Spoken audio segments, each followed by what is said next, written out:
सत्य सनसनी न्यूज में आपका स्वागत है। देखिए आज की ताजा खबर। हाँ, आदरणीय राष्ट्रपति जी के अभिभाषण की चर्चा में भागीदार बनने के लिए उपस्थित हुआ हूं और मैं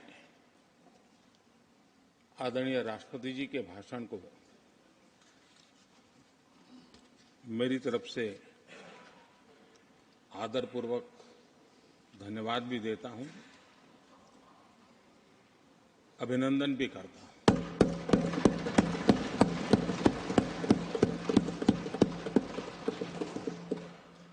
आदरणीय सभापति जी, ये 75वां गणतंत्र दिवस ये अपने आप में एक महत्वपूर्ण माइलस्टोन है और उस समय संविधान की यात्रा के इस महत्वपूर्ण पड़ाव पर राष्ट्रपति जी का भाषण उसका एक ऐतिहासिक महत्व भी रहता है और उन्होंने अपने भाषण में भारत के आत्मविश्वास की बात कही है, भारत के उज्जवल भविष्य के प्रति विश्वास को प्रकट किया है और भारत के कोटि कोटि जनों का जो सामर्थ्य है उस सामर्थ्य को बहुत ही कम शब्दों में लेकिन बहुत ही शानदार तरीके से देश के सामने सदन के माध्यम से प्रस्तुत किया है। मैं राष्ट्रपति जी के इस प्रेरक उद्बोधन के लिए और राष्ट्र को दिशा निर्देश के लिए और एक प्रकार से विकसित भारत के संकल्प को सामर्थ्य देने के लिए हृदय से बहुत बहुत आभार व्यक्त करता हूं।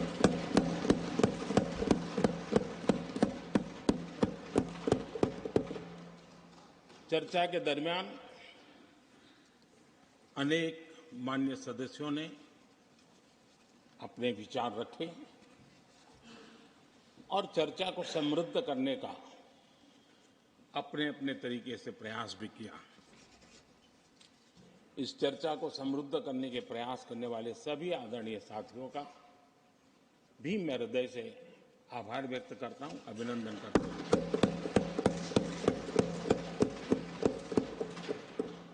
कुछ साथियों के लिए आलोचना करना, कड़वी बातें करना ये उनकी मजबूरी थी, उनके प्रति भी मैं संवेदनाएं प्रकट करता हूं।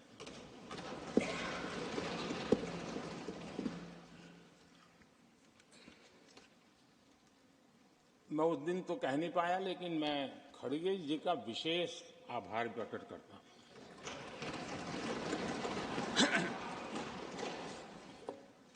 बहुत ध्यान से सुन रहा था खड़गे जी उस दिन में और ऐसा आनंद आया,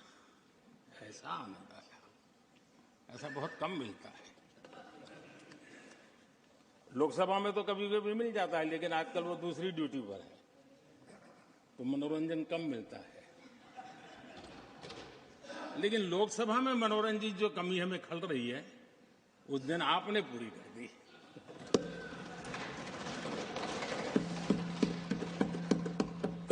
और मुझे प्रसन्नता इस बात की थी कि माननीय खड़गे जी काफी लंबा और बड़ी इम्तिहान वजह से शांति से बोल रहे थे, समय भी काफी लिया था। तो मैं सोच रहा था कि आजादी मिली कैसे,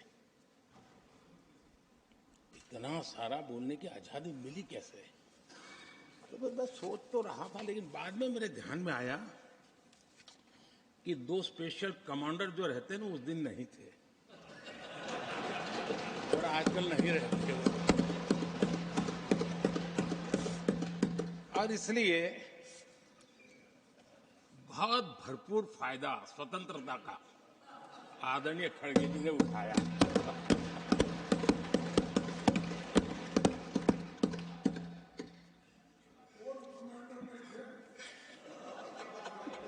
और मुझे लगता है कि उस दिन खड़गे जी ने सिनेमा का एक गाना सुना होगा, ऐसा मौका फिर कहां मिलेगा।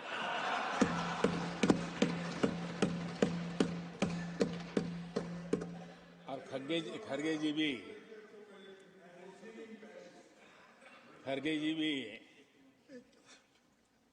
एम्पायर नहीं है, कमांडोज नहीं है, तो चौके छक्के मारने में मजा आ रहा था उनको।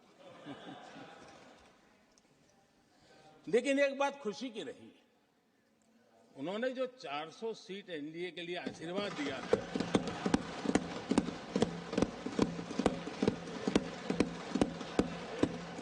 और मैं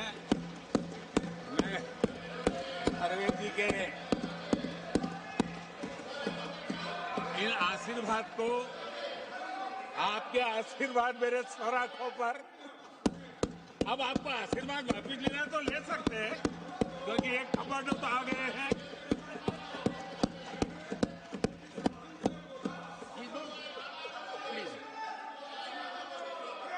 आदरणीय सभापति जी,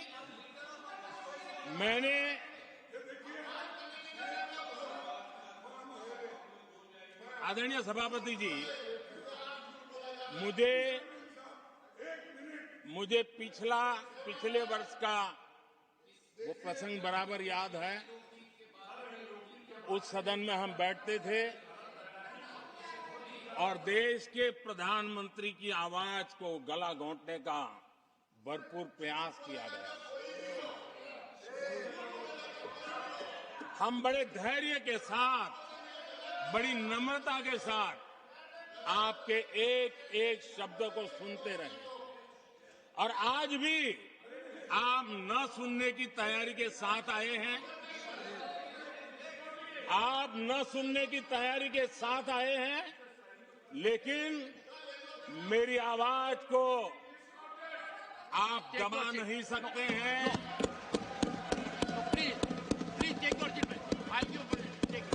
देश की जनता ने इस आवाज को ताकत दी हुई है। देश की जनता के आशीर्वाद से आवाज निकल रही है, और इसलिए आपने पिछली बार, मैं भी इस बार पूरी तैयारी के साथ आया हूं। मैंने सोचा था कि उस वक्त कि शायद आप जैसे व्यक्ति सदन में आए हैं तो मर्यादाओं का पालन करेंगे, लेकिन 1.5-2 घंटे तक क्या जुल्म किया था आप लोगों ने मुझ पर, और उसके बाद भी मैंने एक भी शब्दों की मर्यादाएं तोड़ी नहीं। आदरणीय सभापति जी, मैंने भी एक प्रार्थना की है, और प्रार्थना तो कर सकते हैं, और मैं तो करता रहता हूं। पश्चिम बंगाल से आपको जो चैलेंज आई है,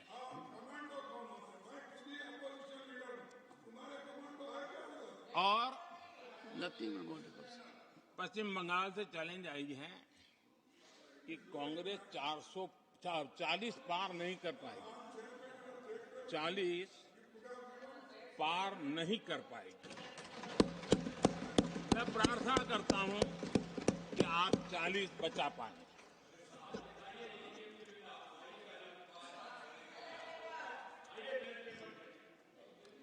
आदरणीय सभापति जी, हमको बहुत सुनाया गया है, और हमने सुना है। लोकतंत्र में आपका कहने का अधिकार है, और हमारी सुनने की जिम्मेवारी है। और आज जो भी बातें हुई हैं, उसको मुझे देश के सामने रखनी चाहिए, और इसलिए मैं प्रयास करूंगा। आदरणीय सभापति जी, ये जब सुनता हूं, उधर भी सुना, इधर भी सुना, मेरा विश्वास पक्का हो गया है कि ये पार्टी सोच से भी आउटडेटेड हो गई है।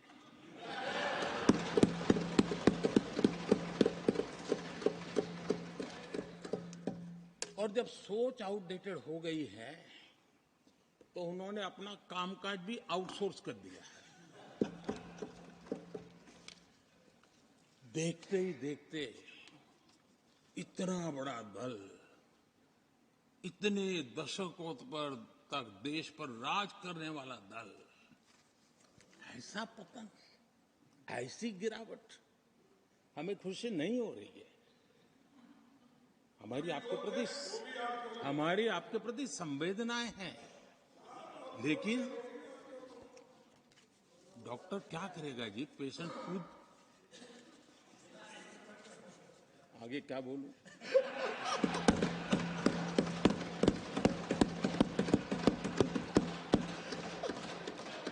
आदरणीय सभापति जी, ये बात सही है कि आज बहुत बड़ी बड़ी बातें होती हैं, सुनने की ताकत भी खो चुके हैं। लेकिन मैं तो देश के सामने बात रखने के लिए जरूर कहूंगा, जिस कांग्रेस ने सत्ता के लालच में सरेआम लोकतंत्र का गला घोंट दिया था, जिस कांग्रेस ने दर्जनों बार लोकतांत्रिक तरीके से चुन करके आई सरकारों को रातों रात भंग कर दी थी,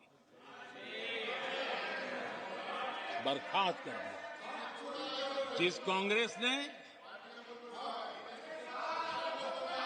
देश की संविधान लोकतंत्र की मर्यादाओं को जेल के सलाखों के पीछे बंद कर दिया था, जिस कांग्रेस ने अखबारों पर ताले लगाने तक की कोशिश की थी, आवाज, जो कांग्रेस देश को तोड़ने के नैरेटिव घड़ना का नया शौक उनको पैदा हुआ, इतना तोड़ा कम नहीं है, अब उत्तर दक्षिण को तोड़ने के लिए बयान दिए जा रहे हैं।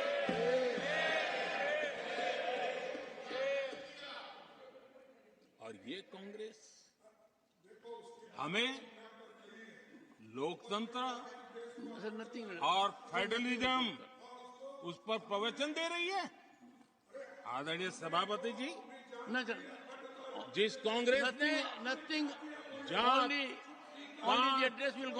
और भाषा के नाम पर देश को बांटने में कोई कसर नहीं छोड़ी, जिस कांग्रेस ने आतंकवाद और अलगाववाद को अपने हित में पनपने दिया, जिस कांग्रेस ने नॉर्थ ईस्ट को हिंसा, अलगाव और पिछड़ेपन में धकेल दिया, जिस कांग्रेस के राज में नक्सलवाद के लिए देश के लिए एक बहुत बड़ी चुनौती बनाकर के छोड़ दिया, जिस कांग्रेस ने देश की बहुत बड़ी जमीन दुश्मनों के हवाले कर दी, जिस कांग्रेस ने देश की सेनाओं का आधुनिकीकरण होने से रोक दिया, वो आज हमें राष्ट्रीय सुरक्षा और आंतरिक सुरक्षा के लिए भाषण दे रहे। जिस कांग्रेस ने आजादी के बाद से ही कंफ्यूज रही, उनको उद्योग जरूरी है कि खेती जरूरी है, उसी कंफ्यूजन में गुजारा किया।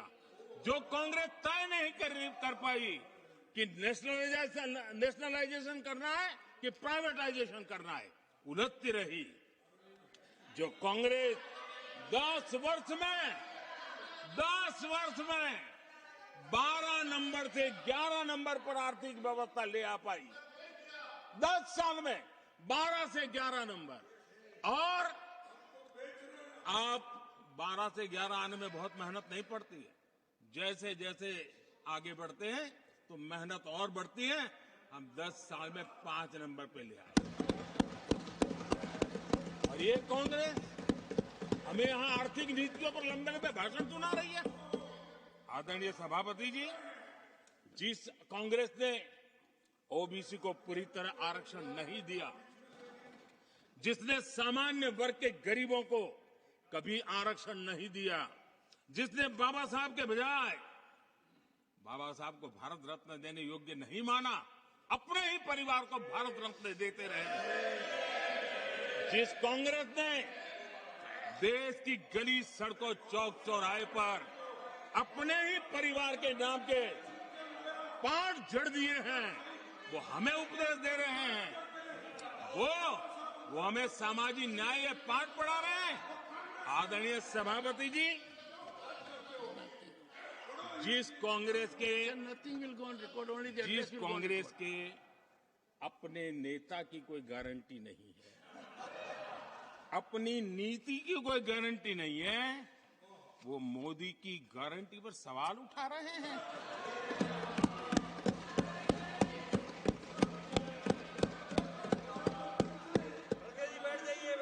आदरणीय सभापति जी,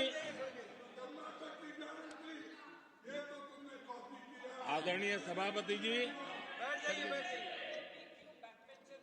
यहां एक शिकायत थी।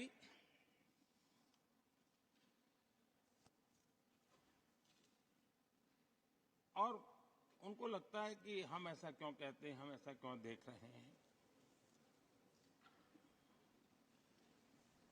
देश और दुनिया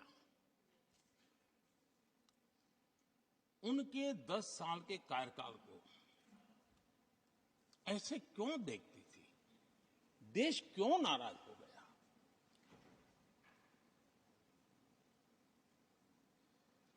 इतना गुस्सा देश को क्यों आया? आदरणीय सभापति जी, हमारे कहने से सब नहीं हुआ है। खुद के कर्मों के फल और अब तो सामने रहते हैं, वो कोई दूसरे जन्म में नहीं होते हैं, इसी जन्म में। आदरणीय सभापति जी, कुछ हम किसी को बुरा नहीं कहते, हमें क्यों बुरा कहना चाहिए? जब उन्हीं को लोगों ने बहुत कुछ कहा हो तो मुझे क्या कहने की जरूरत है? मैं एक वक्तव्य सदन के सामने रखना चाहता हूं। मैं पहला कोट पढ़ रहा हूं। सदस्यगण जानते हैं, ये कोटेशन है। सदस्यगण जानते हैं कि हमारी ग्रोथ धीमी हो गई है और फिस्कल डेफिसिट बढ़ गया है। महंगाई दर बीते 2 वर्षों से लगातार बढ़ रही है। करंट अकाउंट डेफिसिट हमारी उम्मीदों से कहीं अधिक हो चुका है। ये कोट मैंने पढ़ा। ये किसी भाजपा के नेता का कोट नहीं है, नहीं ये कोट मेरा है। आदरणीय सभापति जी, यूपीए सरकार के 10 साल पर तत्कालीन प्रधानमंत्री आदरणीय पीएम के रूप में रहे श्रीमान मनमोहन सिंह जी ने कहा था और खुद के कार्यकाल में कहा था। ये हालत थी, उन्होंने वर्णन किया था। आदरणीय सभापति जी, अब मैं दूसरा कोट पढ़ता हूं। देश में व्यापक गुस्सा है। पब्लिक ऑफिस के मिसयूज को लेकर भारी गुस्सा है। इंस्टीट्यूशंस का मिसयूज कैसे होता था, ये उस समय ये भी मैंने नहीं करा, ये उस समय के प्रधानमंत्री पद पर डॉक्टर मनमोहन सिंह जी कह रहे थे। उस समय भ्रष्टाचार को लेकर पूरा देश सड़कों पर था, गली गली में आंदोलन चल रहे थे। अब मैं तीसरा कोट पढ़ूंगा।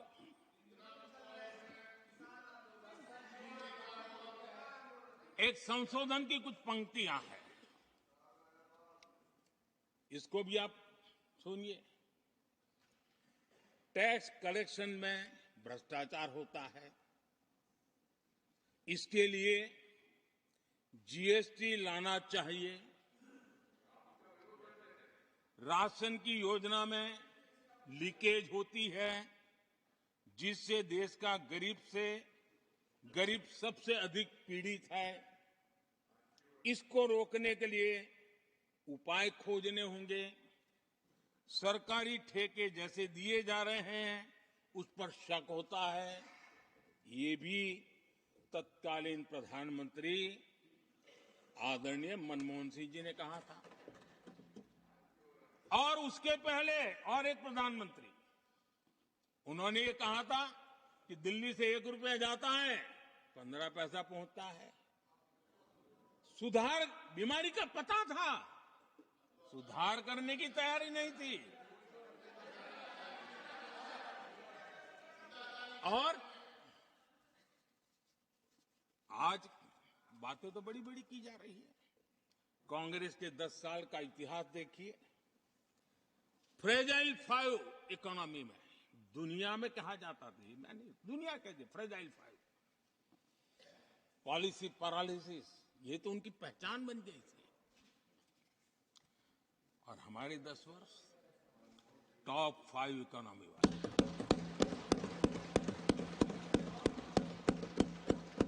हमारे बड़े और निर्णायक फैसलों के लिए 10 साल याद किए जाएंगे। आदरणीय सभापति जी, हम उस कठिन दौर से बहुत मेहनत करके, सोच समझ करके देश को संकटों से बाहर लाए हैं।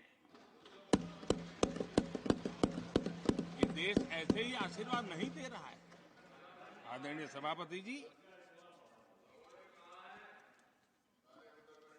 यहां सदन में अंग्रेजों को याद किया गया। Unbecoming conduct, please continue. No please please. आदरणीय सभापति जी, इस सदन में अंग्रेजों को याद किया गया। अब राजा महाराजाओं का तो अंग्रेजों के साथ गहरा नाता रहा था उस समय। तो अब मैं जरा पूछना चाहता हूं कि अंग्रेजों से कौन इंस्पायर्ड था। मैं तो ये तो नहीं पूछूंगा कि कांग्रेस पार्टी को जन्म किसने दिया था, ये तो मैं नहीं पूछूंगा। आजादी के बाद भी देश में गुलामी की मानसिकता को किसने बढ़ावा दिया। अगर आप अंग्रेजों से प्रभावित नहीं थे तो अंग्रेजों की बनाई दंड संहिता, पिनल कोड, आपने क्यों नहीं बदली। आदरणीय सभापति जी, अगर आप अंग्रेजों से प्रभावित नहीं थे तो अंग्रेजों के जमाने के सैकड़ों कानून क्यों चलते रहे। आप अगर अंग्रेजों से प्रभावित नहीं थे तो लाल बत्ती कल्चर, ये लाल बत्ती कल्चर इतने दशकों बाद भी क्यों चलता है। अगर आप अंग्रेजों से प्रभावित नहीं थे तो भारत का बजट शाम को 5 बजे इसलिए आता था क्योंकि ब्रिटिश पार्लियामेंट का सुबह शुरू होने का समय होता था। ये ब्रिटेन की पार्लियामेंट के समय के अनुकूल शाम 5 बजे बजट की परंपरा क्यों चलाए रखी थी आपने। कौन अंग्रेजों से इंस्पायर था।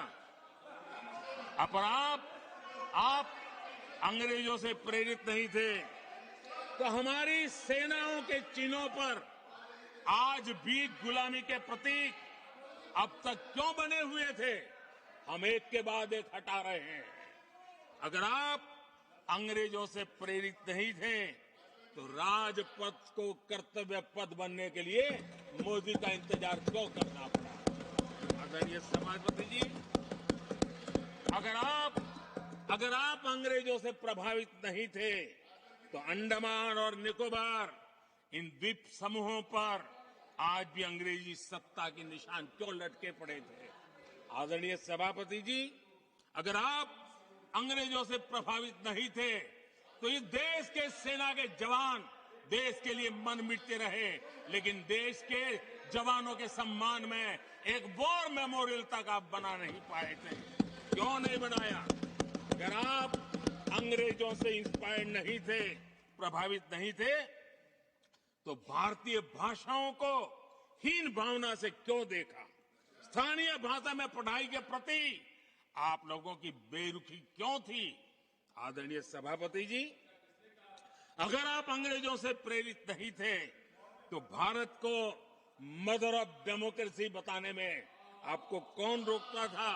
आपको क्यों महसूस नहीं हुआ कि दुनिया में?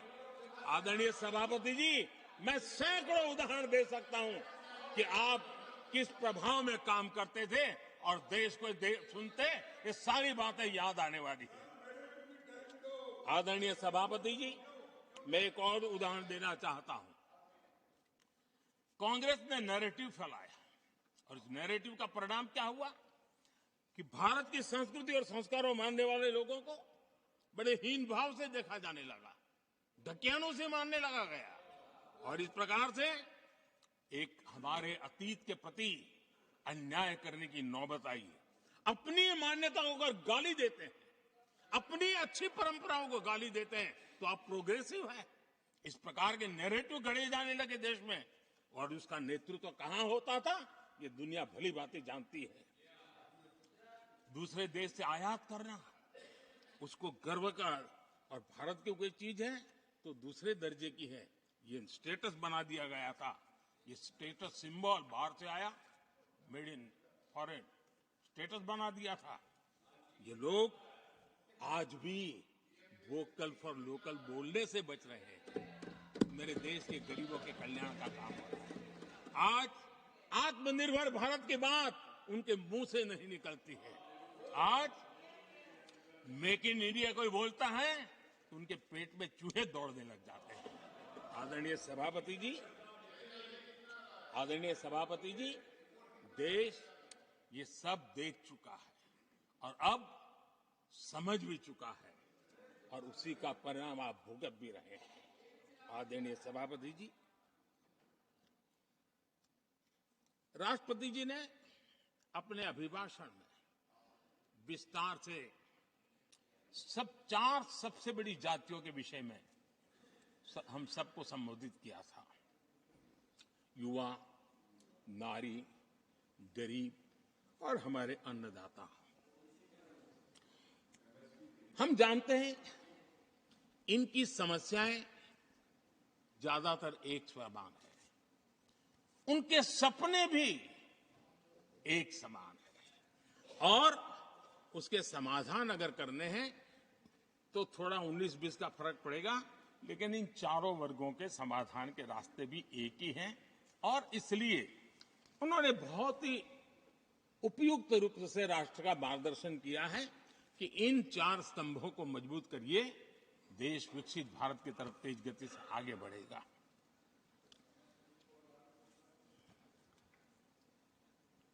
आदरणीय सभापति जी, अगर हम 21वीं सदी में हैं, हम विकसित भारत के सपनों को इसी सदी में 2047 तक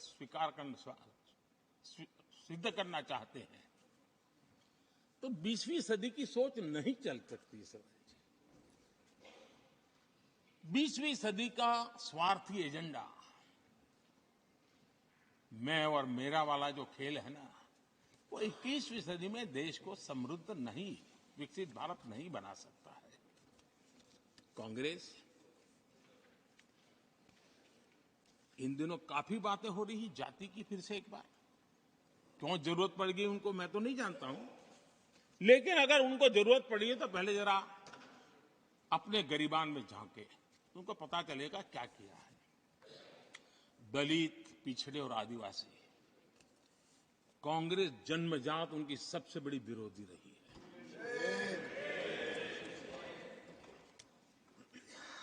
और मैं तो कभी कभी सोचता हूं अगर बाबा साहब न होते ना तो शायद कि एससी एसटी को आरक्षण मिलता कि नहीं मिलता, ये भी मेरे मन में सवाल उठता है। आदरणीय सभापति जी, और मैं ये कह रहा हूं, इसके पीछे मेरे पास प्रमाण है। इनकी सोच आज से नहीं, उस समय से ऐसी है, मेरे पास प्रमाण। और मैं प्रमाण के सिवाय मैं यहां कहने के लिए नहीं आया। और जब बातें वहां से उठी हैं तो फिर तैयारी रखनी चाहिए उनको। मेरा परिचय तो हो चुका है, 10 साल हो गए।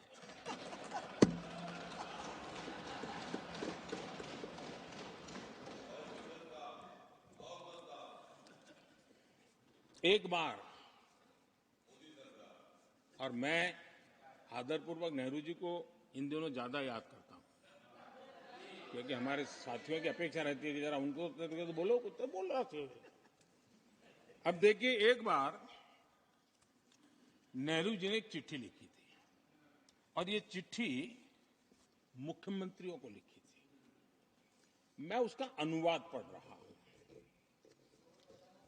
उन्होंने लिखा था, ये देश के प्रधानमंत्री पंडित नेहरू जी द्वारा उस समय के देश के मुख्यमंत्रियों को लिखी गई चिट्ठी है, ऑन रिकॉर्ड है। मैं अनुवाद पढ़ता हूं। मैं किसी भी आरक्षण को पसंद नहीं करता, और खासकर नौकरी में आरक्षण तो कतई नहीं। मैं ऐसे किसी भी कदम के खिलाफ हूं जो अकुशलता को बढ़ावा दे, जो दोयम दर्जे की तरफ ले जाए। ये पंडित नेहरू ने मुख्यमंत्रियों को लिखी हुई चिट्ठी है। और तब जाकर के मैं कहता हूं, ये जन्मजात इसके विरोधी है। नेहरू जी कहते थे, अगर एससी, एसटी, ओबीसी को नौकरियों में आरक्षण मिला तो सरकारी काम का स्तर गिर जाएगा। और आज जो आंकड़े गिनाते हैं ना कि इतने यहां है, इतने यहां है, उसका मूल यहां है, क्योंकि उस समय उन्होंने रोक दिया था, रिक्रूटमेंट ही मत करो। अगर उस समय सरकार में भर्ती हुई होती और वो प्रमोशन करते करते आगे बढ़ते तो आज यहां पर पहुंचते। सभापति जी, ये कोर्ट में पढ़ रहा हूं, आप वेरीफाई कर सकते हैं। मैं पंडित नेहरू का कोर्ट पढ़ रहा हूं।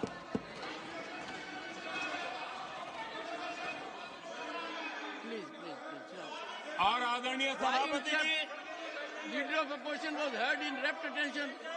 Are you setting this example?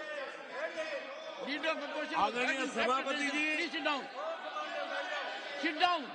आप तो जानते हैं, नेहरू जी ने जो कहा वो कांग्रेस के लिए हमेशा से पत्थर की लकीर होता है। नेहरू जी ने कहा, मतलब पत्थर की लकीर उनके लिए। दिखावे के लिए आप कुछ भी कहें, लेकिन आपकी सोच ऐसे कई उदाहरणों से सिद्ध होती है। मैं अनगिनत उदाहरण रख सकता हूं, लेकिन मैं एक उदाहरण जरूर देना चाहता हूं, और वह उदाहरण मैं जम्मू कश्मीर का देना चाहता हूं। कांग्रेस ने जम्मू कश्मीर के एससी, एसटी, ओबीसी को 7 दशकों तक उनके अधिकारों से वंचित रखा। आर्टिकल 370 में हम कितनी जीतेंगे उसकी बात अभी नहीं कर रहा हूं। आर्टिकल 370 को निरस्त किया, तब जाकर के इतने दशकों के बाद एसटी, एसटी, ओबीसी को वो अधिकार मिले जो देश के लोगों को बरसों से मिले हुए थे। उसको रोक के रखा था। जम्मू कश्मीर में फॉरेस्ट राइट्स एक्ट उनको प्राप्त नहीं था। जम्मू कश्मीर में प्रिवेंशन ऑफ एट्रोसिटी एक्ट नहीं था।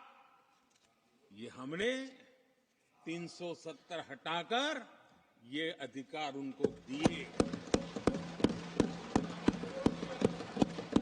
हमारे एससी समुदाय में भी सबसे पीछे पीड़ित कोई रहा तो हमारा वाल्मीकि समाज रहा, लेकिन हमारे वाल्मीकि परिवारों को भी 7 दशक के बाद भी जम्मू कश्मीर में रहे, लोगों की सेवा करते रहे, लेकिन डोमिसाइल का अधिकार नहीं दिया गया।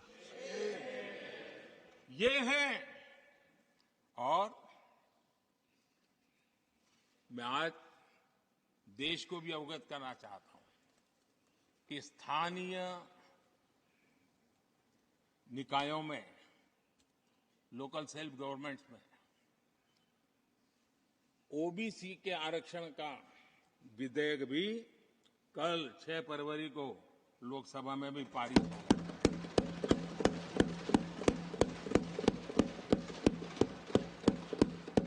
आदरणीय सभापति जी, एससी, एसटी, ओबीसी उनको बड़ी भागीदारी ने में कांग्रेस और साथियों को हमेशा परेशानी रही है। बाबा साहब की राजनीति को, बाबा साहब के विचारों को खत्म करने के लिए कोई कसर उन्होंने छोड़ी नहीं है। वक्तव्य अवेलेबल है, चुनाव में क्या क्या बोला गया है वो भी अवेलेबल है। इसको भारत रत्न भी देने की तैयारी नहीं थी, वो भी भाजपा के समर्थन से और सरकार बनी, तब बाबा साहब को छाड़ दिया।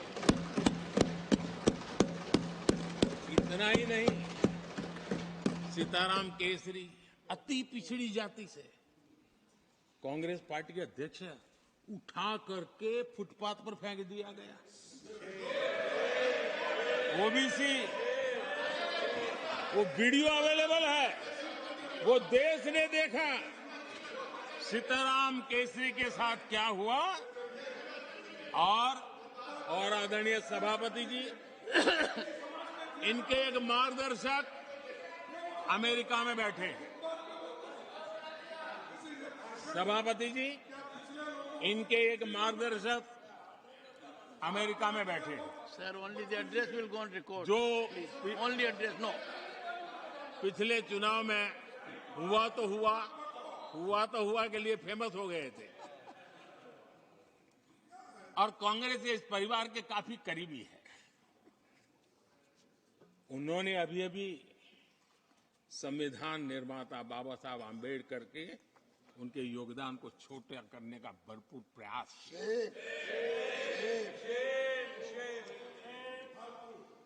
आदरणीय सभापति जी, देश में पहली बार एनडीए ने एक आदिवासी बेटी को राष्ट्रपति बनाने के लिए प्रस्ताव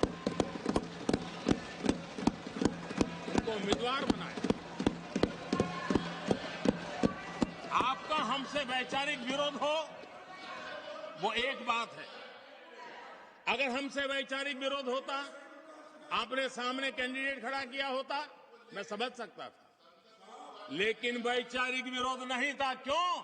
क्योंकि हमारे यहां से गया हुआ व्यक्ति आपने उम्मीदवार बनाया, इसलिए वैचारिक विरोध नहीं था। आपका विरोध एक आदिवासी बेटी के लिए था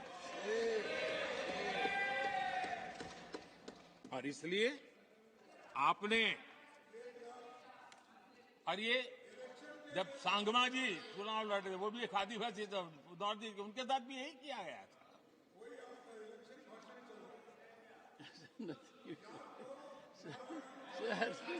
और आज तक सभापति जी, राष्ट्रपति जी का अपमान करने की घटनाएं कम नहीं है। पहली बार इस देश में हुआ है।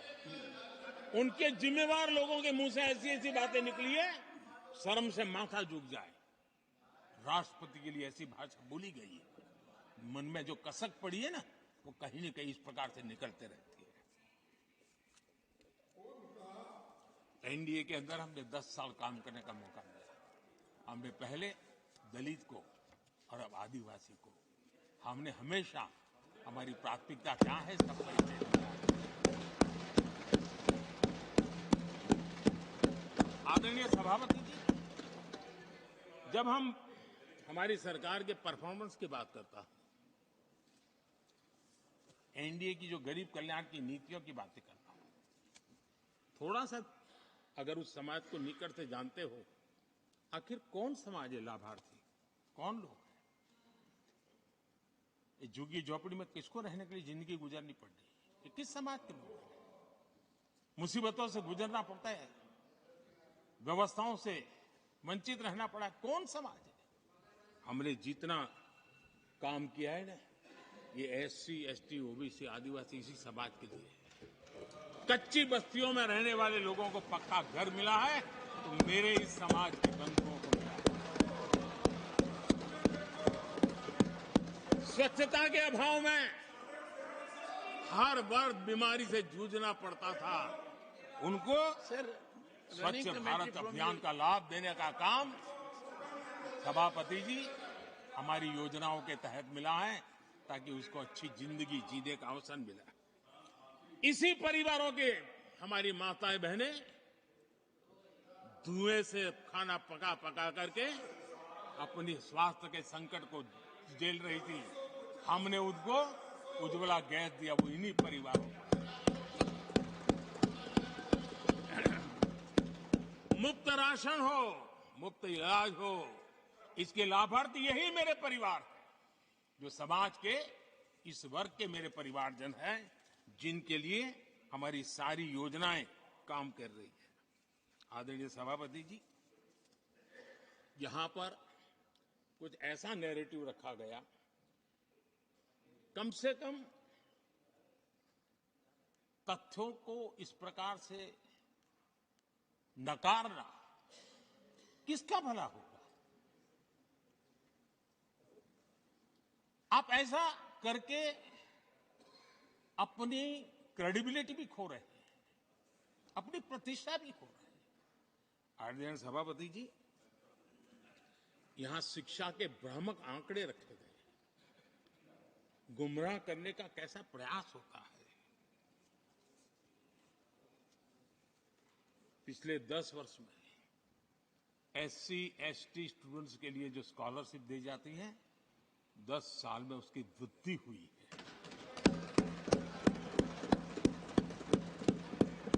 इन 10 वर्षों में स्कूलों में, हायर एजुकेशन में नामांकन की संख्या भी बहुत बढ़ी है और ड्रॉप आउट बहुत तेजी से कम हुआ है। आदरणीय सभापति जी, 10 साल पहले 120 एकलव्य मॉडल स्कूल थे। आदरणीय सभापति जी, आज 400 एकलव्य मॉडल।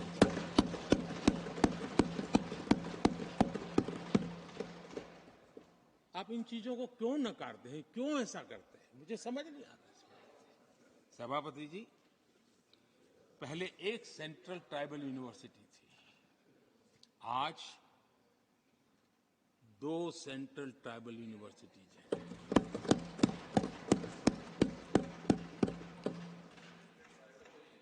आदरणीय सभापति जी, ये भी सच्चाई है कि लंबे अरसे तक दलित, पिछड़े, आदिवासी बेटे बेटियां कॉलेजों का दरवाजा तक नहीं देख पाते थे। मुझे याद है, मैं गुजरात में जब सीएम बना तो मेरे लिए चौंकाने वाला एनालिसिस मेरे सामने आया। गुजरात में उमरगांव से अंबाजीपुरा बेल्ट आदिवासी बहुल क्षेत्र है। हमारे दिग्विजय जी के एक दामाद भी उसी इलाके में है। उस पूरे इलाके में साइंस स्ट्रीम की एक भी स्कूल नहीं थी। मैं जब वहां गया, अब उस इलाके में मेरे आदिवासी बच्चों के लिए साइंस स्ट्रीम की स्कूल नहीं होगी तो इंजीनियरिंग, डॉक्टरी का तो सवाल ही कहां उठता है। ऐसी मिनिमम चीजें और यहां पर क्या भाषण दे रहे हैं आदरणीय सभापति जी। और मैं बताना चाहता हूं, सदन को गर्व होगा, संतोष, आप उस सदन में बैठे हैं, वहां एक ऐसी सरकार आपके साथ बात करने की ऐसी सरकार नेतृत्व कर रही है जहां कितना बड़ा परिवर्तन आया। आप उस समाज का विश्वास बढ़ाइए, उनका हौसला बुलंद कीजिए, वो देश की मुख्य धारा में तेजी से आगे बढ़े, उसके लिए हम प्रयास करें, सामूहिक प्रयास करें। आप देखिए, आदिवासी और हमारे एससी एसटी समाज के विद्यार्थियों का नामांकन, मैं कुछ आंकड़े रखना चाहता हूं। उच्च शिक्षा में एससी विद्यार्थियों का नामांकन 44% बढ़ा है।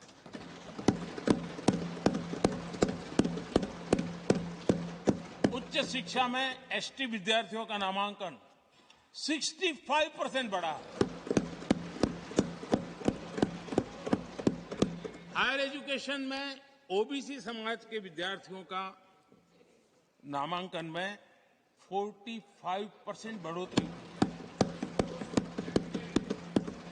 और जब मेरे गरीब, दलित, पिछड़े, आदिवासी, वंचित उन परिवार के बच्चे हायर एजुकेशन में जाएंगे, डॉक्टर बनेंगे, इंजीनियर बनेंगे, उस समाज के अंदर एक नया वातावरण पैदा होगा।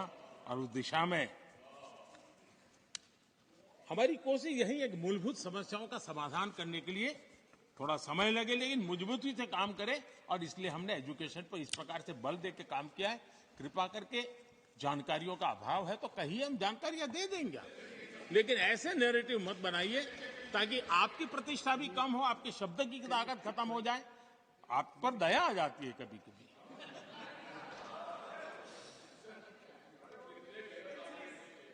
आदरणीय सभापति जी, सबका साथ सबका विकास ये नारा नहीं है, ये मोदी की गारंटी है।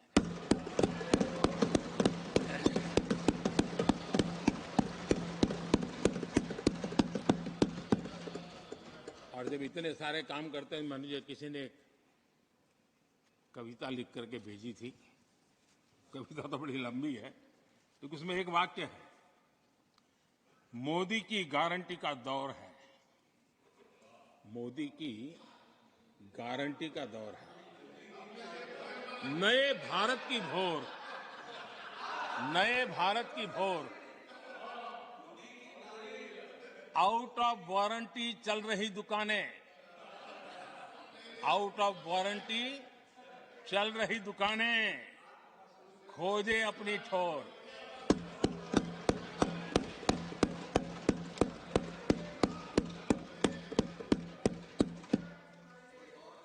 आदरणीय सभापति जी,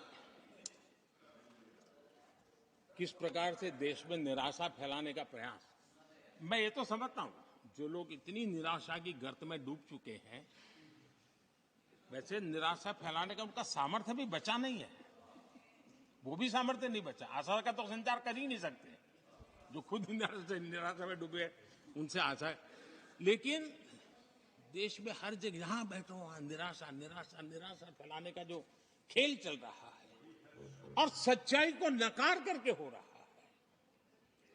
वो न खुद का भला कर पाएंगे न देश का भला कर पाएंगे। आदरणीय सभापति जी, हर बार एक ही गाना गाया जाता है, समाज के कुछ वर्गों को भड़काने के लिए बिना हकीकतों को ऐसे वाक्य बोल दिए जाते हैं।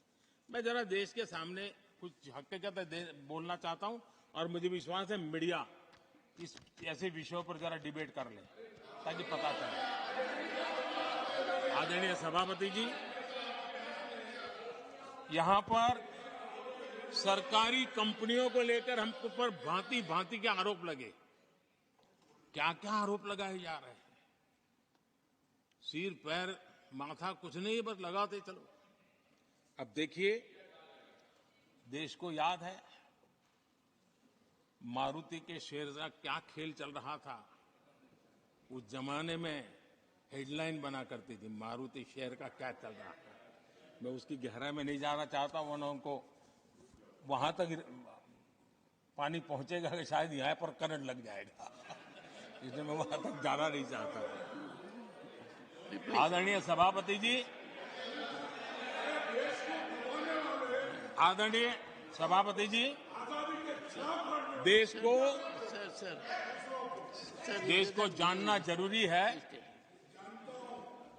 आदरणीय सभापति जी, मैं तो आजाद भारत में पैदा हुआ हूं, मेरे विचार भी आजाद है और मेरे सपने भी आजाद हैं।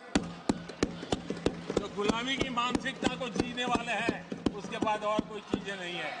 वही पुराने कागज लेकर के घूमते रहते हैं।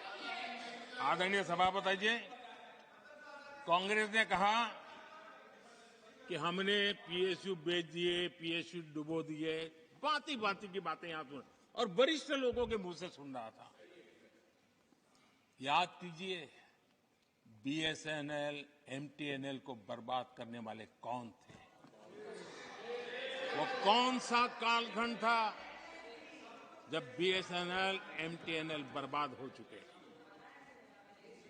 जरा याद कीजिए, एचएएल, उसकी दुर्दशा क्या करके रखी थी, बर्बादी। और जाकर के गेट पर भाषण देकर के 2019 का चुनाव लड़ने का एजेंडा तय होता था एचएएल के नाम पर। जिन्होंने एचएएल को तबाह कर दिया था, वो एचएएल के गेट पर जाकर के भाषण झाड़ रहे थे। आदरणीय सभापति जी, एयर इंडिया को किसने तबाह कर दिया? किसने बर्बाद कर दिया? ये हालत कौन लाया था? कांग्रेस पार्टी और यूपीए ये 10 साल की उनकी बर्बादी से मुंह नहीं मोड़ सकते। देश भली भांति जानता है। और अब मैं हमारे कार्यकाल के जरा सफलता की बात बताना चाहता हूं। आदरणीय सभापति जी, आज जिस बीएसएनएल को आपने तबाह करके छोड़ा था ना, वो बीएसएनएल आज made in India 4G, 5G उस तरफ आगे बढ़ रहा है और दुनिया का ध्यान आकर्षित कर रहा है। आदरणीय सभापति जी, एचएएल के लिए इतने भ्रम फैलाए, आज रिकॉर्ड मैन्युफैक्चरिंग एचएएल के कर रहा है, रिकॉर्ड रेवेन्यू जनरेट कर रहा है एचएएल, जिसको लेकर के इतने जो होने चलाए।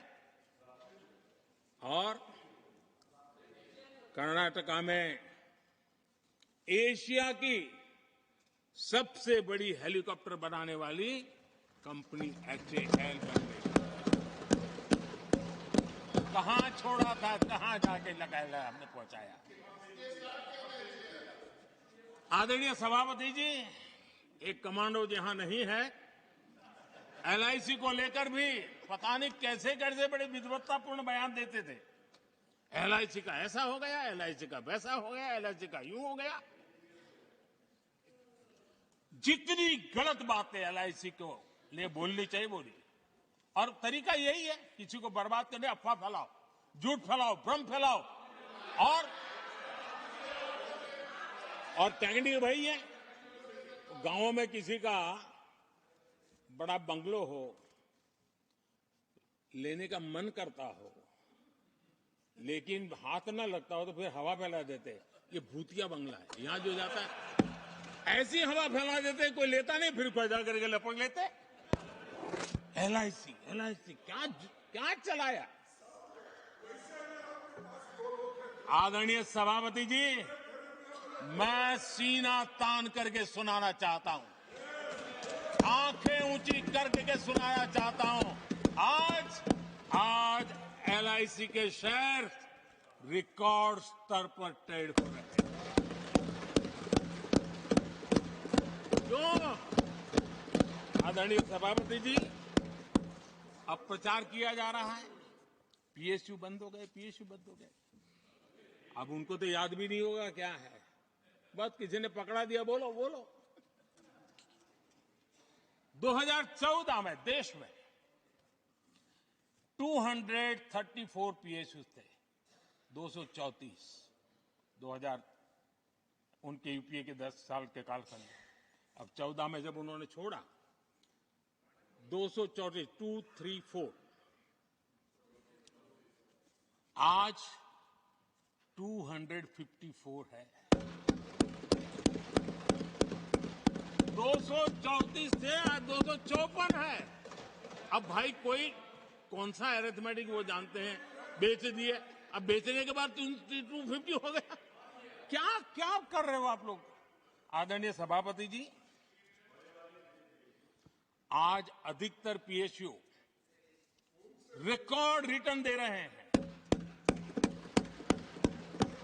और इन्वेस्टर्स का भरोसा पीएसयू की तरफ बढ़ रहा है। जो छोटा सा भी शेयर बाजार जानते हैं, इनको समझ आता है। नहीं समझता है तो किसी को पूछो। आप सभापति जी देखिए, बीएसई पीएसयू इंडेक्स में बीते एक वर्ष के दौरान लगभग 2 गुनी उछाल हुई है। आदरणीय सभापति जी, 10 साल पहले, यानी 2014, 4 से 14 के बीच की बात करता हूं, पीएसयू का नेट प्रॉफिट करीब करीब 1.25 लाख करोड़ था और इस 10 वर्ष में पीएसयू का नेट प्रॉफिट 2.5 लाख करोड़ है।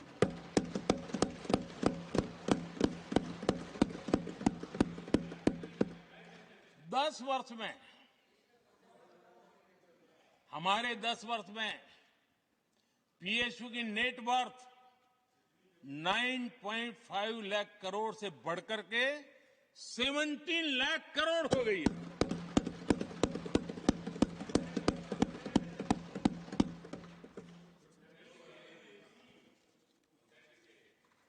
आदरणीय सभापति जी, इनका हाथ जहां भी लगता है ना, उसका डूबना तय हो जाता है और उससे यही दशा करके उन्होंने छोड़ी थी। हम मेहनत करके इतनी बाहर लाए, इतनी प्रतिष्ठा बढ़ी है। आपको खुशी होनी चाहिए, भ्रम मत फैलाइए, बाजार में हवा ऐसी न फैलाइए कि देश के सामान्य निवेशक के मन को उलझन में आ जाए। ऐसा काम आप नहीं कर सकते। आदरणीय सभापति जी, इन लोगों की मर्यादा इतनी है, अब इन्होंने अपने युवराज को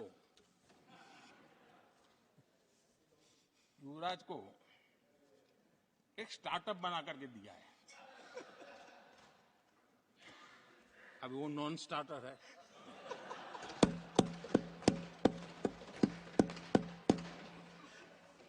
न तो वो लिफ्ट हो रहा है, न वो लॉन्च हो रहा है।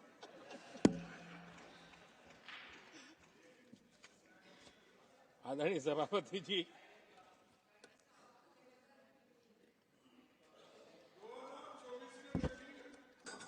आप पिछली बार भी इतनी शांति से रहे हो तो कितना मजा आता।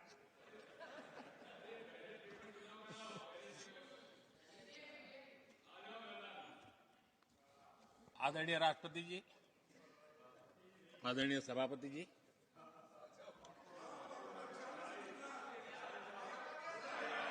बधाई हो, बधाई हो, बधाई हो, सबको बधाई हो। आदरणीय सभापति जी, मेरा सौभाग्य रहा कि मुझे लंबे समय तक एक राज्य के मुख्यमंत्री के नाते देश की और जनता की सेवा करने का अवसर मिला और इसलिए मैं रीजनल एस्पिरेशंस को बहुत भली भांति समझता हूं, क्योंकि मैं उस प्रोसेस से निकला हूं। जैसे हमारे यहां दिग्विजय जी, उनको भली भांति सहज समझ आता है कि एक राज्य के लिए क्या होता है। हम लोग उसी दुनिया से निकल करके आए हैं, तो हमें अनुभव है, पता है। शरद राव जी को है, तो ऐसे कुछ लोग हैं यहां जिनको ये सारी चीजों का पता है। देवगढ़ा साहब है, तो इन लोगों के इन सारी चीजों का पता है, तो हम इसका महात्मा समझते हैं। हमें कोई किताबों में नहीं पढ़ना पड़ता है, हम अनुभव कर करके आए हैं। और ये भी सच्चाई है साहब, 10 साल यूपीए की पूरी शक्ति गुजरात को क्या कुछ न करने में लगी हुई थी, आप कल्पना नहीं कर सकते। लेकिन मैं आंसू नहीं बहाता, मैं रोने की मेरी आदत नहीं है जी। लेकिन तब भी उतने संकटों के बावजूद भी, उतने जुल्म के बाद भी, हर प्रकार की मुसीबतों को झेलते हुए भी मेरी तो मुसीबत ऐसी थी कि यहाँ किसी मिनिस्टर से मुझे अपॉइंटमेंट नहीं मिलती थी। वो कहते थे, भाई आप जानते हो मेरी तो दोस्ती है, मैं फोन पे बात कर लूंगा, लेकिन कहीं फोटो वोटो निकल गए, ये डर रहता था। यहाँ मंत्रियों का डर ऐसा था। अब खैर उनकी मुसीबतें मैं समझ सकता हूं। मेरे यहाँ एक बार बहुत प्राकृतिक आपदा आई। मैंने उस समय प्रधानमंत्री जी को बड़ा रिक्वेस्ट किया कि आप आइए, एक बार जरा देख लीजिए। उनका कार्यक्रम बना, फिर साहब एक एडवाइजरी कमेटी बनी थी, शायद वहां से हुक्म आया, तो कोई हेलीकॉप्टर से हवाई निरीक्षण करे वो तो मैं समझ सकता हूं। साहब वो कार्यक्रम बदल करके साउथ में किस राज्य में गए तो मुझे याद नहीं रहा आज, और बोले हम हवाई जहाज से ऊपर से देख लेंगे, हम गुजरात में नहीं आएंगे। मैं सूरत पहुंचा हुआ था, वो आने वाले थे, मैं जानता हूं आखिर में क्या हुआ होगा। तो आप कल्पना कर सकते हैं साहब, प्राकृतिक आपदा में भी मैंने ऐसी मुसीबतों को झेला है, लेकिन उसके बावजूद भी उस समय भी मेरा मंत्र था, आज भी मेरा मंत्र है कि देश के विकास के लिए राज्य का विकास, भारत के विकास के लिए गुजरात का विकास, और हम सबको इसी रास्ते पर चलना चाहिए। हम राज्यों का विकास से ही राष्ट्र का विकास कर पाएंगे। इस पे कोई विवाद नहीं हो सकता है, कोई विवाद नहीं हो सकता है। और मैं आपको विश्वास देता हूं सभापति जी, राज्य अगर एक कदम चलता है तो 2 कदम चलने की ताकत देने के लिए मैं तैयार हूं।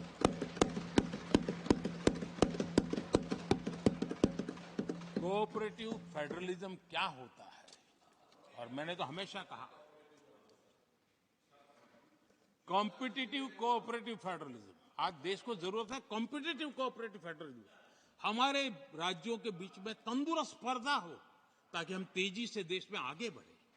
एक सकारात्मक सोच के साथ हमको चलने की जरूरत है। और मैं ये राज्य में था तब भी इसी विचारों को लेकर के काम करता था, इसलिए चुपचाप सहता भी था। आदरणीय सभापति जी, कोविड एक उदाहरण है। इतना बड़ा संकट आया दुनिया का, ऐसे संकट के समय राज्य के मुख्यमंत्रियों के साथ 20 बैठकें की। उस कालखंड में एक एक बात का विचार विमर्श करके साथ लेकर के, और सभी राज्यों का सहयोग, एक टीम बन करके केंद्र और राज्य ने काम किया। दुनिया जिस मुसीबत को झेल नहीं पाई, हम सब ने मिल करके, किसी एक को क्रेडिट मैं कभी नहीं दूंगा, सब ने मिल करके इस देश को बचाने के लिए जो हो सकता है, राज्यों को भी उसकी क्रेडिट लेने का पूरा अधिकार है। इस सोच में हमने काम किया। आदरणीय सभापति जी, G20 का आयोजन हम दिल्ली में कर सकते थे। हम दिल्ली में इन बड़े बड़े नेताओं के बीच रह करके सब कुछ क्या नहीं कर, पहले हुआ ही है। हमने ऐसा नहीं किया। हमने G20 का पूरा यश राज्यों को, दिल्ली में एक मीटिंग की तो राज्य में 200, एक एक राज्य को एक्सपोजर मिले दुनिया में। ये गलती से नहीं हुआ, योजना के तरीके से हुआ है। मेरे लिए किसकी सरकार है इसके आधार पर मैं देश नहीं चलाता। हम सब मिलकर के देश आगे बढ़ाना चाहते हैं, इस भूमिका से काम किया है। आदरणीय सभापति,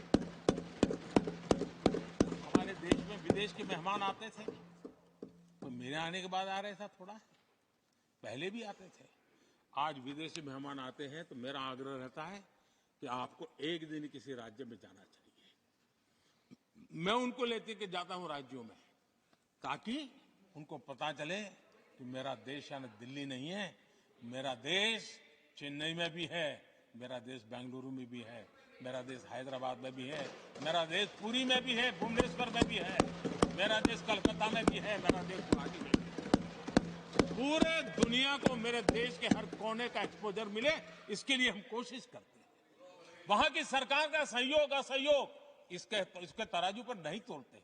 एक ईमानदारी से इस देश के भविष्य के लिए पूरे विश्व मेरे भारत को जाने, इसके लिए हम प्रयास करते हैं। और मैं अभी भी 26 जनवरी को इतना बड़ा काम रहता है, सबको मालूम है। उसके बाद भी मैं 25 तारीख को फ्रांस के राष्ट्रपति को राजस्थान की गलियों में घुमा रहा था। मैं दुनिया को पता चले कि मेरा राजस्थान ऐसा है।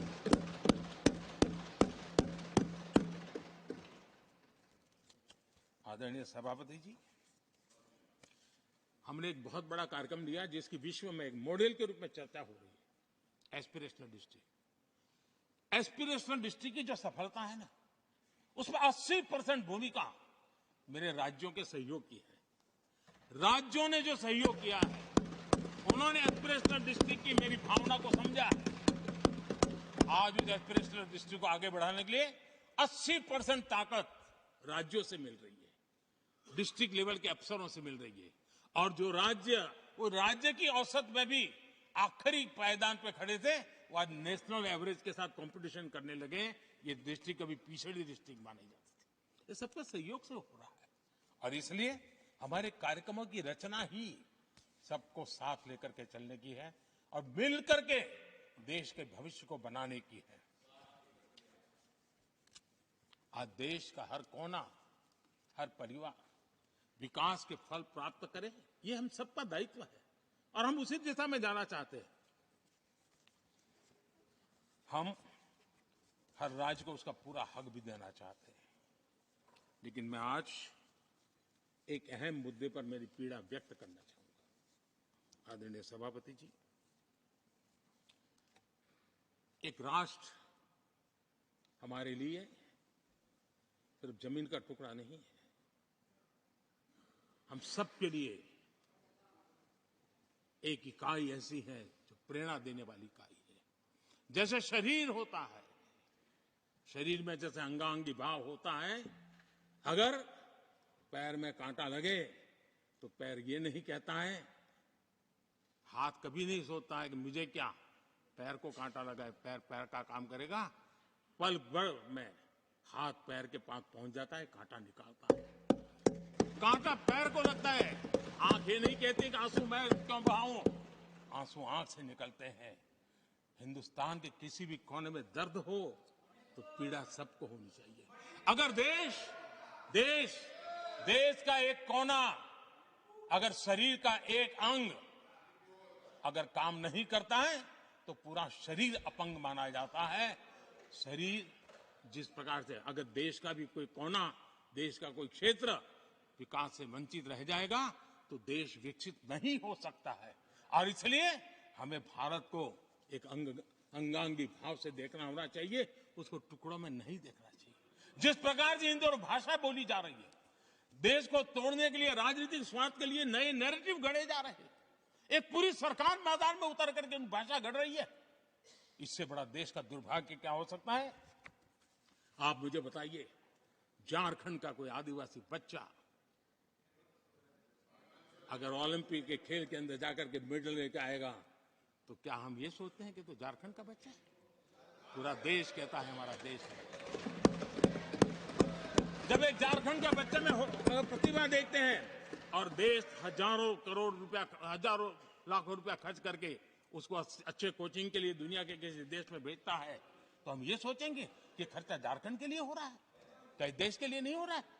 हम क्या करने लगे हैं, क्या भाषा बोलने लगे? इस देश का गौरव, हमारे यहां वैक्सीन, देश के करोड़ों लोगों को वैक्सीन का, हम ये कहेंगे वैक्सीन तो उस कोने में बनी थी इसलिए हक उनका है, देश को नहीं मिल सकती? कैसा सोच सकते हैं? क्या वैक्सीन उस शहर में बनी थी इसलिए देश के और भागों को इसका लाभ नहीं मिलेगा? ये सोचेंगे क्या?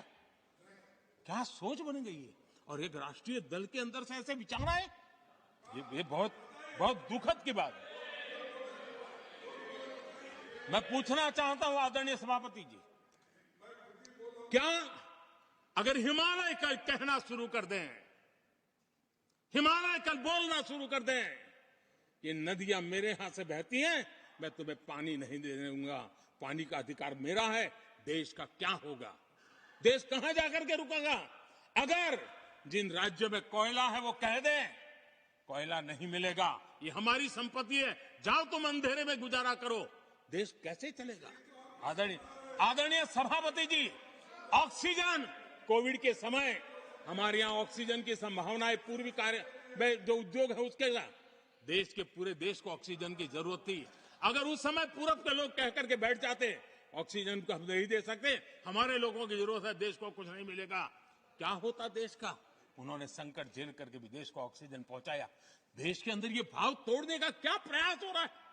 क्या इस प्रकार से देश को हमारा टैक्स, हमारे मनी किस भाषा में बोला जा रहा है? ये देश के भविष्य के लिए नया खतरा पैदा करने वाली बात है।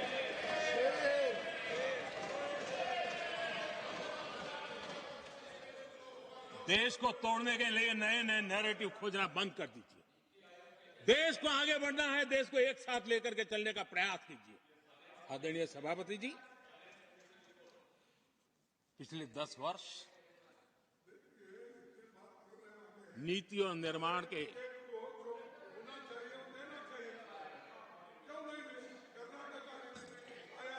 आदरणीय सभापति जी, आदरणीय सभापति जी, Nothing will go on record. No. आदरणीय सभापति जी, Take your seat. नीति और निर्माण This conduct doesn't suit your ये position. नए भारत की नई दिशा दिखाने के लिए Please, take your seat.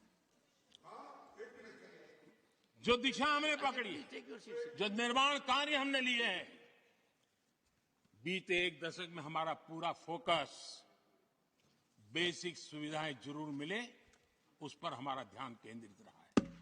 आदरणीय सभापति जी, हर परिवार का जीवन स्तर ऊपर उठे, उसके जीवन में ईज ऑफ लिविंग बढ़े।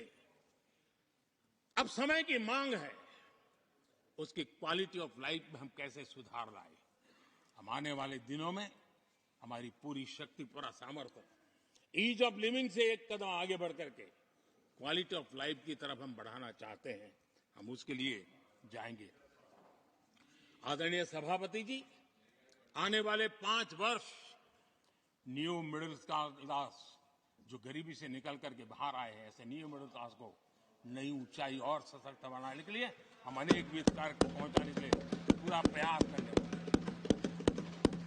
और इसलिए हमने सामाजिक न्याय का जो मोदी कवच दिया है ना, उस मोदी कवच को और मजबूत बनाए और ताकत देने वाले हैं। आदरणीय सभापति जी, आजकल जब हम कहते हैं कि 25 करोड़ लोग गरीबी से बाहर आए, तो ऐसा कुतर्क दिया जाता है कि 25 करोड़ बाहर आए तो फिर 80 करोड़ को खाना अनाज क्यों देते हो?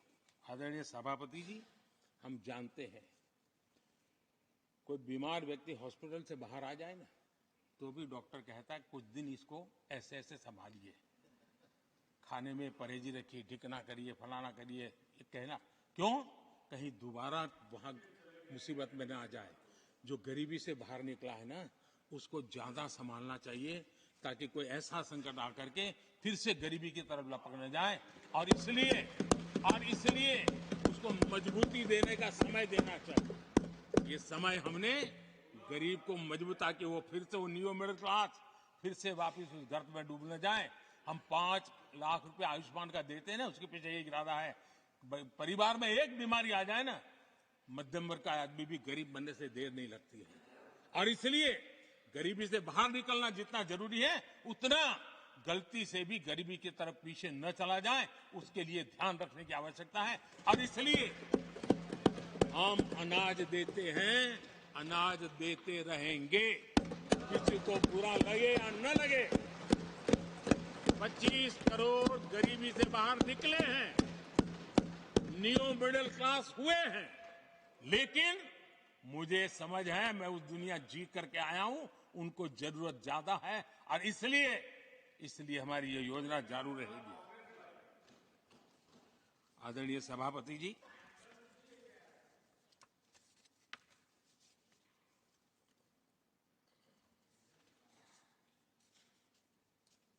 देश जानता है आदरणीय सभापति जी, और इसीलिए मैंने गारंटी दी है। मेरी गारंटी है, गरीबों के 5 लाख रुपए तक की इलाज की सुविधा आगे भी मिलती रहेगी। मेरी गारंटी है, मोदी की गारंटी है। 80% डिस्काउंट से जो दवाइयां मिल रही हैं, जो दवाइयां मिल रही हैं, जिसका लाभ मध्यम वर्ग गरीब को मिल रहा है, वो मिलता रहेगा। आदरणीय सभापति जी, मोदी की गारंटी है कि किसानों को जो सम्मान निधि मिल रही है, वो सम्मान निधि चालू रहेगी ताकि विकास की यात्रा में वो ताकत के साथ जुड़ जाए। आदरणीय सभापति जी, गरीबों को पक्के घर देने का मेरा अभियान है। अगर परिवार बड़ा होता है, नया परिवार बनता है, पक्के घर देने का मेरा कार्यक्रम जारी रहेगा। नल से जल योजना मेरा पक्का इरादा है और मेरा पक्की गारंटी है कि नल से जल, हम नए शौचालय बनाने की जरूरत पड़ेगी, मेरा पक्की गारंटी है, हम जारी रखेंगे। ये काम सारे तेजी से चलेंगे क्योंकि विकास का जो रास्ता, विकास की जो दिशा हमने पकड़ी है, इसको हम किसी भी हालत में जरा भी धीमी नहीं होने देना चाहते। आदरणीय सभापति जी, हमारी सरकार का तीसरा टर्म दूर नहीं है।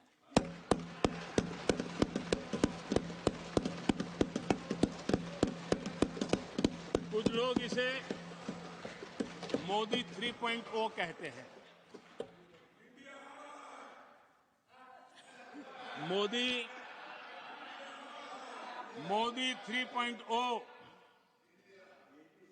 विकसित भारत की नींव को मजबूत करने के लिए पूरी शक्ति लगा देंगे। आदरणीय सभापति जी, अगले 5 साल में भारत में डॉक्टरी की संख्या पहले की तुलना में अनेक गुना बढ़ेगी। मेडिकल कॉलेजों की संख्या बढ़ेगी। इस देश में इलाज बहुत सस्ता और सुलभ हो जाएगा। आदरणीय सभापति जी, अगले 5 साल में हर गरीब के घर में नल से जल का कनेक्शन होगा। आदरणीय सभापति जी, आने वाले 5 साल में उन गरीब को पीएम आवास जो देने हैं, एक भी वंचित नहीं रहे, इसका पक्का ख्याल रखा जाएगा। अगले 5 साल सोलर पावर से बिजली बिल जीरो, बिजली बिल जीरो। देश के कितने नागरिकों, करोड़ों नागरिकों को बिजली बिल जीरो।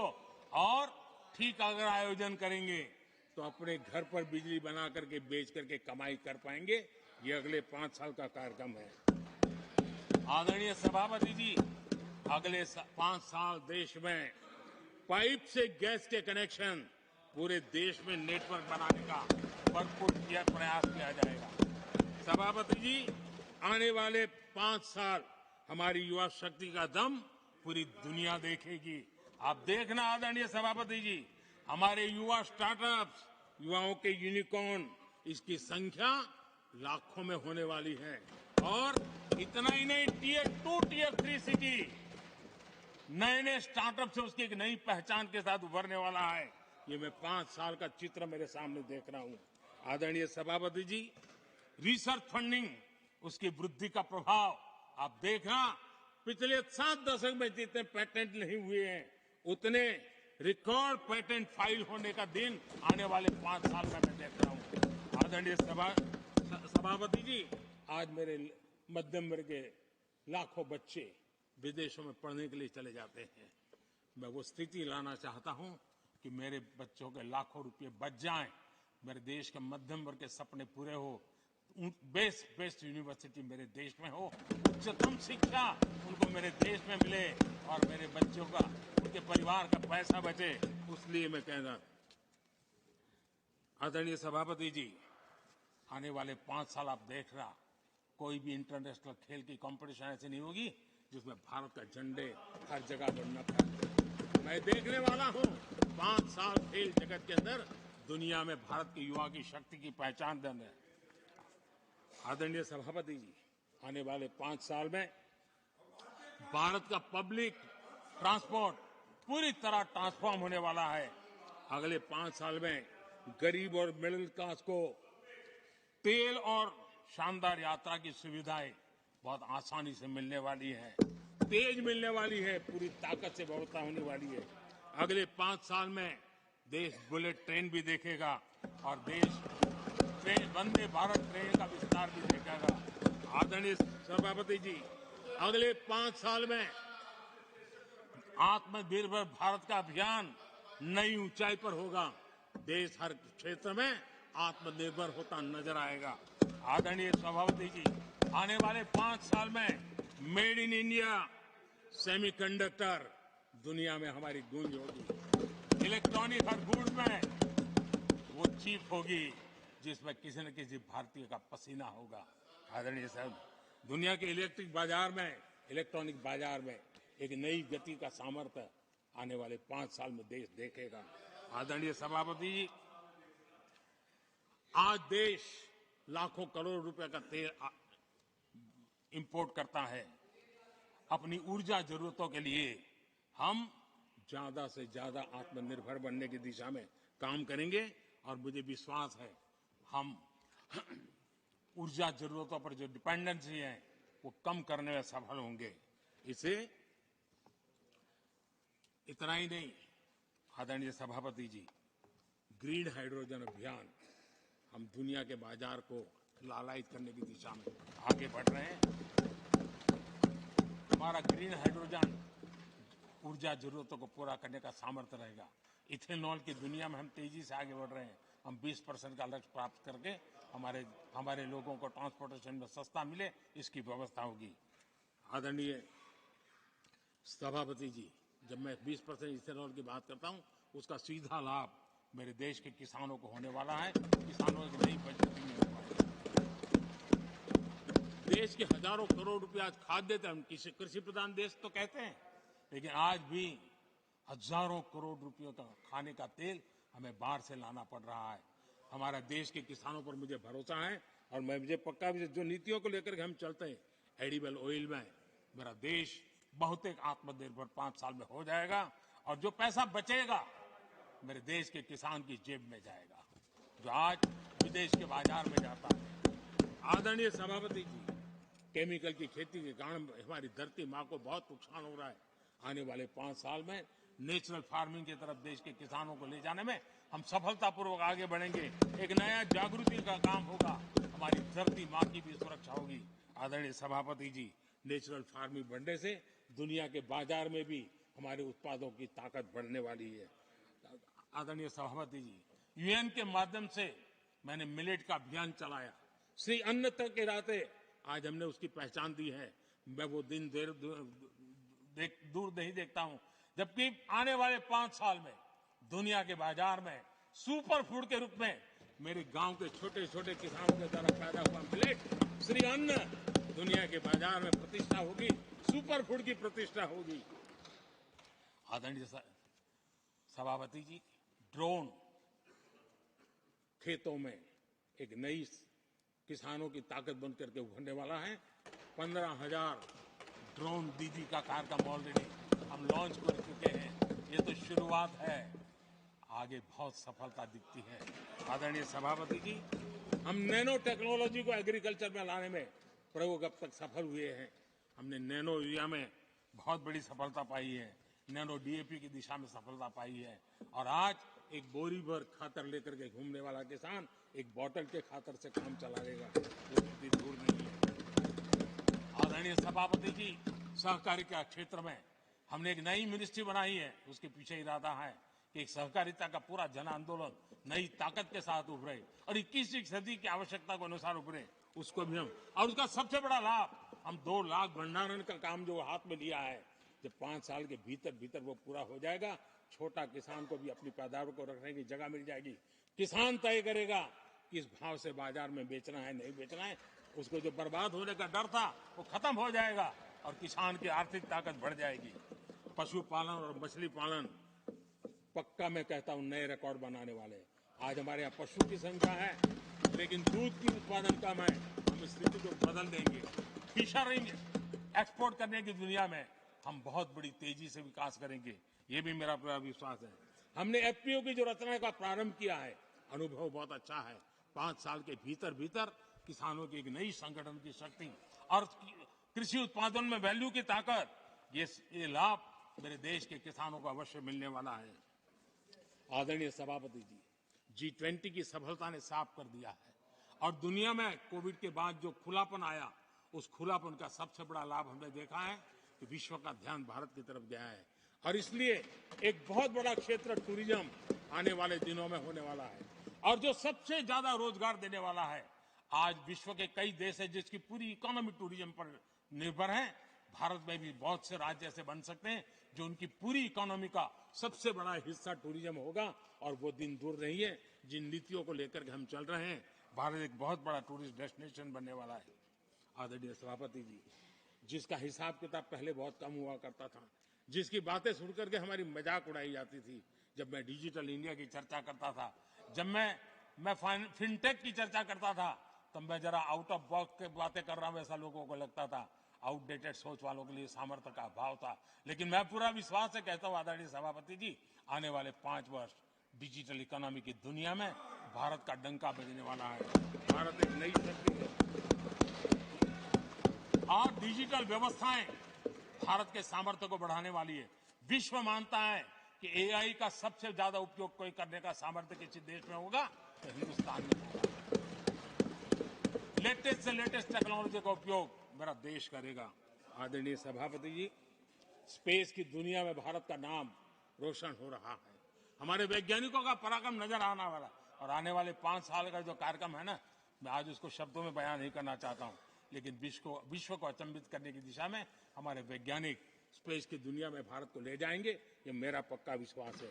आदरणीय सभापति, ग्रासरूट लेवल की इकोनॉमी में बहुत बड़ा बदलाव, 10 करोड़ स्वयं सहायता जूथों में हमारी माताएं बहनें जुड़ी हो और 3 करोड़ हमारी लखपति दीदी, ये अपने आप में हमारे बेटियों के उत्कर्ष की गाथा लिखते हैं।